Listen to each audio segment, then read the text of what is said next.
Hello friends, today is Monday, August 1st, and in this video I'd like to do a quick update related to the very long gap in content between this video you're watching right now and the previous one.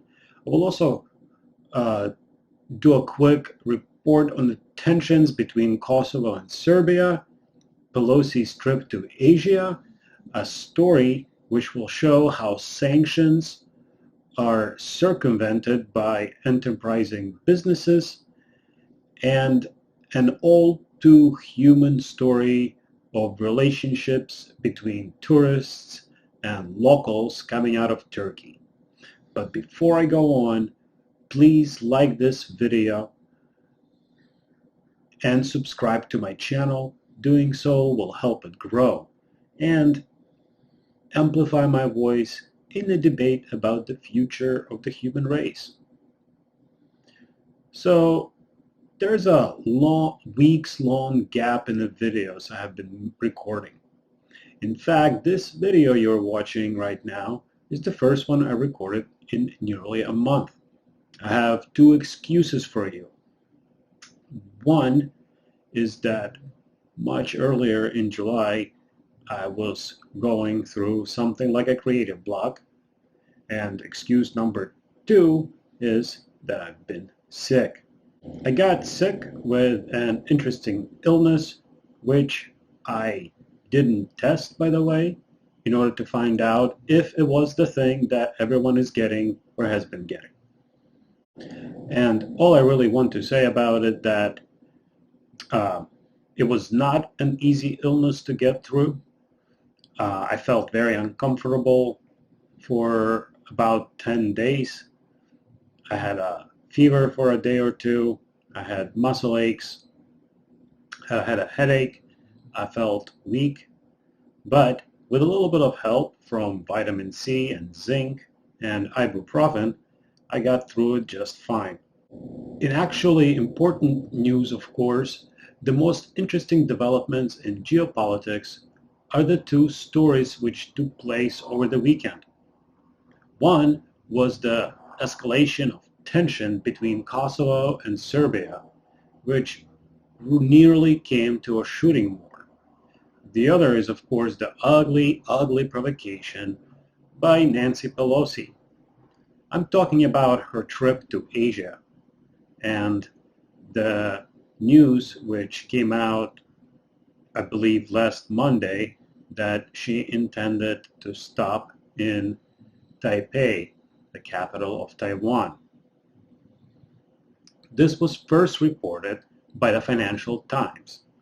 The story gained traction. In the middle of the week, Nancy Pelosi was reported to have invited other Congress people to join her on this trip. All of them have declined this, citing personal reasons. And by the time Pelosi's plane took off for her trip on Friday, the Chinese have issued a lot of very strong worded statements. All of these statements basically revolved around the fact that for the Chinese, Pelosi's visit to Taiwan would be crossing a red line. And in fact, even as Pelosi's plane was flying across the Pacific, the Chinese have mobilized their military in provinces located across the straits from the island of Taiwan. You can see it on a map here, and conducted a series of exercises, in essence closing the airspace to commercial traffic in this area.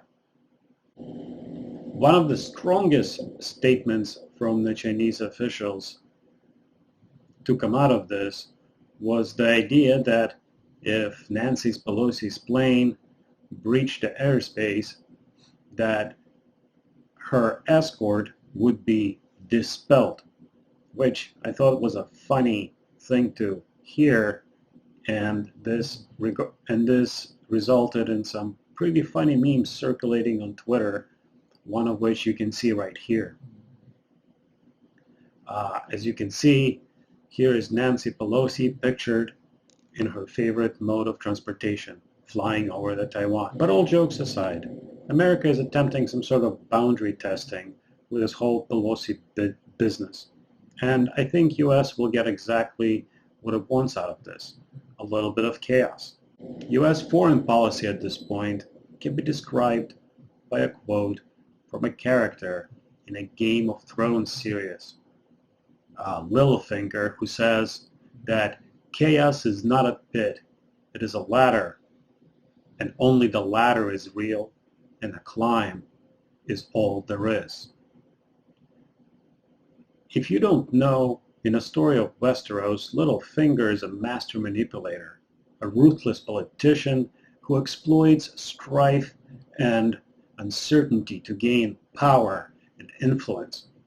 Fortunately for the fictional characters in the novels and the show, Littlefinger falls off the metaphorical ladder and ceases to exist.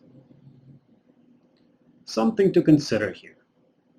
China is America's second largest lender. We're talking about just under $1 trillion of debt. With inflation and the Fed hiking interest rates, this debt just isn't going to go away. You know what I mean? Somehow, somewhere, there will be a resolution to this debt crisis. And given that, when pressed, the U.S. has a preference for military solutions, I expect that some kind of confrontation with China is inevitable. U.S. can't invade mainland China directly. China can't invade U.S. mainland directly. So a proxy war in Taiwan is a logical resolution to these tensions. I think there will be bad things happening there. When, I can't say, but if the current administration has allowed its reckless foreign policy, I imagine a proxy war will happen soon. U.S. would want to provoke China to act first. This will give it the appearance of having to defend freedom and democracy and allow for a veneer of legitimacy to whatever economic sanctions it will undertake against China. The Chinese, for their part, having shown that they're serious about keeping Taiwan in their sphere of influence, will likely be very careful about how and when to escalate things. The thing is, both countries are in very precarious economic conditions, but the escalation would only favor America at this point. We have this huge military-industrial complex, insufficient at production, but very efficient at writing off American external debts. Remember that the last time America and much of the Western world found itself in a global depression, we had a huge war, and the economic winner of that war was indisputably American business. Perhaps someone is looking to repeat history. Why otherwise would they continue geopolitical tensions such as the Pelosi's provocation of China and this next story coming from the Balkans? I'd love to dive and explore the history of the region with you. It's rich and tragic, but I would make this particular video very long, and I wish to keep it concise. So in rough outlines, once there was a country called Yugoslavia, which had formed in an earlier part of the 20th century after the dissolution of the Austro-Hungarian Empire. This country contained many ethnic and religious groups. In the late 90s, the internal problems led to hostilities, claims of genocide, war, and the breakup of Yugoslavia. It became known as Balkanization. In fact, the separation of a large country into fragments organized along ethnic and ideological lines is now known as a balkanization. Tragically for Serbia, Kosovo declared an independence from it in 2008. This independence was recognized by the UN, despite some objections from a minority of its members, including Serbia, which never recognized Kosovo as an independent territory because it has deep historical and cultural connections to it. Kosovo, for its part, is firmly under the control of the US State Department. There is a bulwark in Kosovo's capital which is named after Bill Clinton. There is the statue of the man on it. And famously, there is this bust of a certain political machinator pictured here that was authored by an Albanian sculptor. Albanians, of course, make up a large chunk of population of Kosovo. So these lovers of American Democrats have a chubby for independence. The government officials made a bunch of provocative statements talking about issuing license plates and documents separate from Serbia, that is, asserting its independence. That would be like, I don't know, pick a state. Texas. Texas beginning to issue passports of Texas to Texans, and at the same time ceasing to recognize US passports and license plates from outside of Texas. Hard to imagine what kind of stir-up that would create here at home. And it's hard to imagine how this alarmed Serbs, tens of thousands of whom live in a border region between Kosovo and Serbia. You should know that a week ago, Blinken visited Kosovo. And last night, so a week after the head of the State Department visits Kosovo, there were these reports of Kosovo's essentially SWAT teams amassing on a border, and the sirens went off in Serbia, and even Serbian president began making worried noises about impending conflict.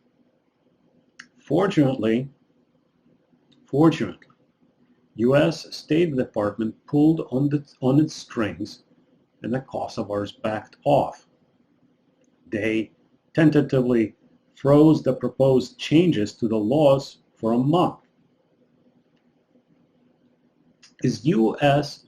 stirring the pot here? It would seem so. As an empire, America is always interested in creating and exploiting political instabilities in faraway places, which allow it to play both sides against one another, the old divide and conquer adage being eternally true. Again, that ladder of chaos comes to mind. The last two stories are about sanctions and tourism. First, Italian newspaper reports that the exports to Turkey jumped by 89% when compared to the same time last year. This is apparently because of a kind of loophole in the sanctions by which Italian goods first migrate to Turkey, and from there they find their way to Russian markets. This is just a tiny, tiny glimpse of how businesses find ways to circumvent sanctions. And check out the screenshot of an auto-translated page from a Russian news site. Here, let me read it for you for laughs.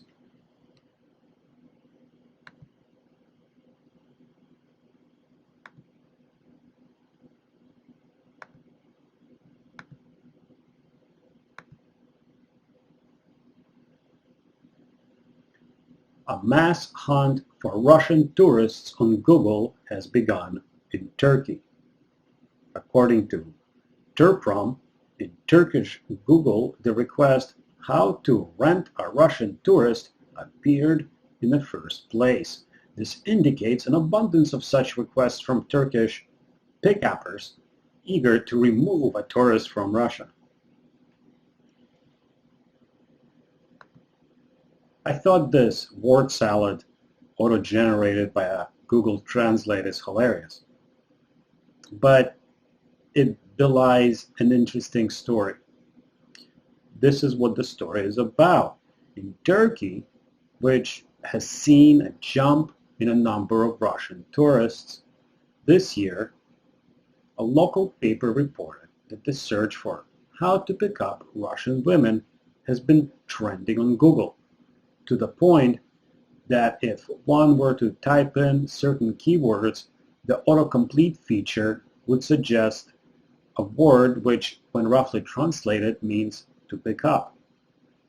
Turkey operates airlines which regularly fly in and out of Russia. In fact, since the sanctions began against Russia, Turkey became a kind of hub for trade and tourism. Turkish airlines maintain a large number of flights into Russia, and Russian tourists thus have an opportunity to vacation in Turkey and neighboring countries.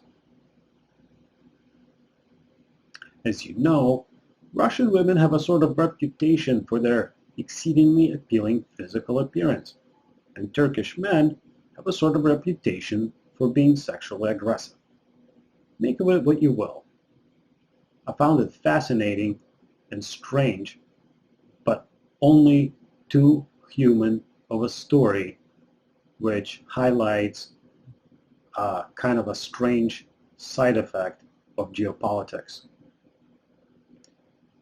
This will bring my video to a close. I hope you enjoyed this loosey-goosey collection of news from around the world and my amateur analysis of them. I will be going to work doing my regular job as an electrician here in a couple of days, which means I will have less time to make content. But I hope to make weekly videos anyway. And once I get settled into a routine, perhaps I can make them bi-weekly. Time will tell. I certainly intend to keep the channel going. I enjoy writing and recording these episodes. Thanks for watching. I'll see you in the next one.